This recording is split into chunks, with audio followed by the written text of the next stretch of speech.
ನಾನಿವತ್ತು 2 ಕ್ವಶನ್ಸ್ಗೆ ಆನ್ಸರ್ ಮಾಡೋಕ್ಕೆ ಪ್ರಯತ್ನ ಪಡ್ತೀನಿ. Can arthritis going to remission? Arthritis ಸಂಪೂರ್ಣವಾಗಿ ವಾಸಿ ಆಗ್ಬೋದಾ? ಅದಕ್ಕೆ ಉತ್ತರ ಹೌದು. ಆರ್ಥ್ರೈಟಿಸ್ನ ಬೇಗ ಅರ್ಲಿ ಡಿಟೆಕ್ಟ್ ಆಗಿ, ಅಂದರೆ ರೋಗ ಲಕ್ಷಣಗಳು ಕಾಣಿಸ್ಕೊಂಡ ತಕ್ಷಣ ಡಿಟೆಕ್ಟ್ ಆದರೆ ಮತ್ತು ಟ್ರೀಟ್ಮೆಂಟ್ ಸ್ಟಾರ್ಟ್ ಆದರೆ ಅದು ರೋಗವನ್ನು ಸಂಪೂರ್ಣವಾಗಿ ಹಿಡಿದಿಟ್ಕೋಬೋದು. ಮತ್ತು ಇನ್ನೊಂದು ಕ್ವಶನ್ ಏನಂತಂದರೆ, ಆರ್ಥ್ರೈಟಿಸ್ ಟ್ರೀಟ್ಮೆಂಟ್ ತೊಗೊಳ್ದಿದ್ರೆ ಏನಾಗ್ತದೆ? What are the complications of the untreated arthritis? ಅದು ಹಲವಾರು ಆಗ್ತದೆ. ಅದು ವರ್ಷಾನುಗಟ್ಟಲೆ ಟ್ರೀಟ್ಮೆಂಟ್ ತೊಗೊಳ್ದಿದ್ರೆ ಜಾಯಿಂಟ್ ಡ್ಯಾಮೇಜ್ ಆಗ್ಬೋದು. ಜಾಯಿಂಟ್ ಡ್ಯಾಮೇಜ್ ಆದ್ದರಿಂದ ನಮ್ಮದು loss of function of the joint, ಆ ಮೂವ್ಮೆಂಟ್ ಆಗೋಕ್ಕೆ ಕಷ್ಟ ಆಗ್ಬೋದು.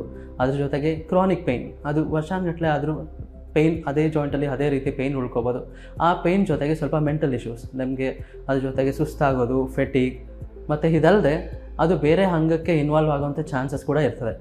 ಲೈಕ್ ILD ಅಂತೀವಿ, ಲಂಗ್ ಇನ್ವಾಲ್ವ್ಮೆಂಟ್ ಆದರೆ, ಕಣ್ಣಲ್ಲಿ ಸ್ಕ್ಲಿರೈಟಿಸ್ ಅಂತ ಹೇಳ್ತೀವಿ.